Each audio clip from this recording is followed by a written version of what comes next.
substantial amount. But, he's a pushing hero. That's what he's good at. That's what I like to use him for. Shrunken Head is always not such a great item on Balfagor. I think particularly in this setup, it's not a great item for Balfagor, as we see it, like Tundra's ultimate works through the stun works through Shrunken Head, I believe. I mean, you've got Pestilence. His very disposable ultimate goes through Shrunken Head, I believe. So I mean, that's already like two things that work well against focusing down Balfagor, which work through Shrunken Head. So I don't see that being too useful.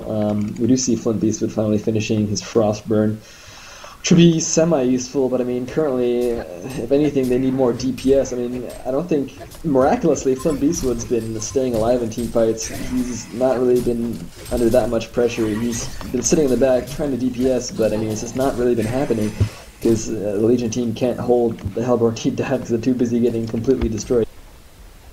Yeah, it's just, in general, as Balfagor gets this back, is going on to this Balfagor. They tried really hard to get him. Flint Beastwood ults her, and they're trying to get away. Very nice silence from Balfagor, which is a really underrated spell, but we're gonna not talk about Balfagor the entire game. To just, if we're gonna start talking about items and hope they don't start killing each other, we can really quickly go that over Tundra. Tundra has picked up his Frosty Felt Plate as well as Inbound Eye, which is going to help immensely against Scout. Not that they need it really, because he's not that much. Even though he's got a Shrunken Head right now, his Rune Axe right now, but it seems I'd like to interrupt you for just one moment to say that this Forsaken Archer has a Doombringer and double damage, and this team fight is escalating here. As we see, she did pop her token and she's back up. She doesn't have double damage, but she does have a Doombringer, which is plenty. As we see Diva going down, this Pudding going down, and it's just a complete massacre here. We see Scout trying to run away from Pestilence, and I do believe there's a Bound Eye somewhere. You just said, oh, and don't even need the Bound Eye. They did not have vision. He just randomly blinks ahead and stomps the air, and Scout just happened to be there. So that's quite unfortunate, and we do see Doombringer on Forsaken Archer as they're going to be pushing this mid tower and probably taking their axes. And I'd like to also point out at this point that Pestilence is making a codex, so we will be seeing our first codex of this game if the game lasts that long. Let's certainly hope so. I would love to see somebody get lasered in the face. I would love to see this Forsaken Archer lose a Codex, but she's anyway my hero of the game right now. As Pestilence tries to initiate, catches three people in the stun. They try to move out. This poor Flint Beastwood goes down, and we have, I believe, the first genocide of the game so far as Forsaken Archer. She's just sitting there happily farming with a Doombringer. That is such a good move. Like, not many people do that. They tend to think, yeah, we're winning, so why have fun and buy a Doombringer, which is like the most funniest item in the game, apart from cutting. Yeah, definitely. I don't see this game going on that much longer. I think it's just a matter of time for the Hellborn is gonna muster their forces back up, choose a different lane, probably bottom, as there's no tower there yet. Otherwise, they can just plow through that tower top and just go right into their axes. Scout has finished his Ruined Axe, but it's too little too late, as do see Forsaken Archer gently soloing Kongor because, it's nobody else's business. Yeah, I think nobody else has time to spare, but, Kongor does not seem to be comfortable enough to just kill some Ancients. That looks so easy. So, yeah, looking at her damage, 410 to 422, definitely putting out quite some DPS at this point in the game.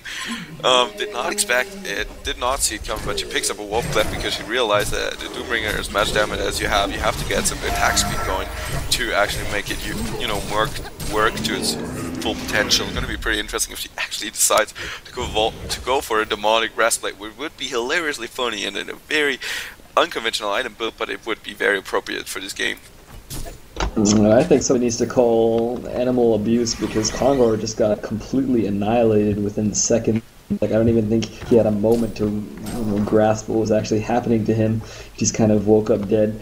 But we are going to be seeing another token push here with Forsaken Archer with completely retarded damage. We do see Miss Pudding has invisible tablet. Flint Beastwood knows what's up. He doesn't want any of that, and he's gonna gently port away as the the Hellborn is gonna just backdoor this tower really quick. Yeah. I mean, yeah, backdooring, it's allowed. There's nothing wrong with it. So we do see even I thought that was a Valkyrie ultimate. No, Hickey Wave is invisible as we do see Hellborn. Wow, they're actually going to possibly take out Forsaken Archer. It's a shame she has a token here. Oh, no, she's going to get away. That would have been... That would have been hilarious, as my pro actually tried to say, but she just comes back in with the help of her team. They're gonna go on this poor little Balfagor, and another good genocide coming out. I was so close. Does Forsaken Archer have the token? Yes, yeah, so it probably would have not made that much difference, but yeah. They came really close to not killing Forsaken Archer there. So she's just gonna tank this tower, and Legion is gonna put on their troll faces and activate the armor of Forsaken Archer. Is just not gonna budge. She's just gonna fall over dead, res back up, and just continue where she left off. As I don't see this game lasting much longer. I like to add that Pestilence Codex from boosted in the face last fight, and it was quite amusing.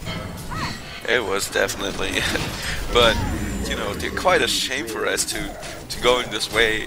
You know, only 30 minutes into the game. I expected to get this game to at least to the 60-minute mark, but it seems that it does not happen. And you know, as you said in an earlier stage of the game,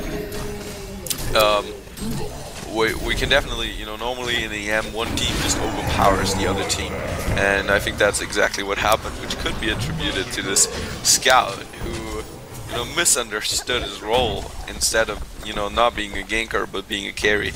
And yeah, so I don't think that there's very much going to go happening here to the Hellborn unless this Forsaken Archer loses a Doombringer, which I think will not happen, and she just dives into the fountain.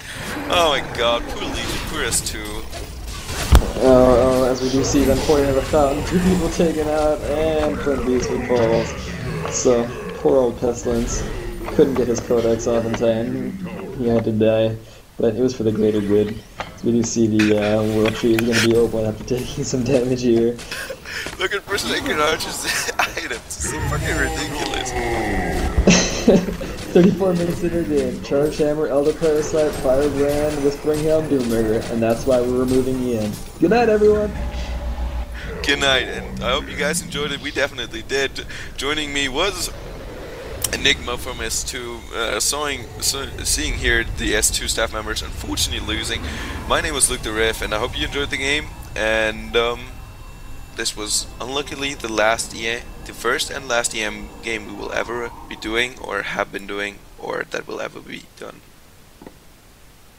Forever. Basically.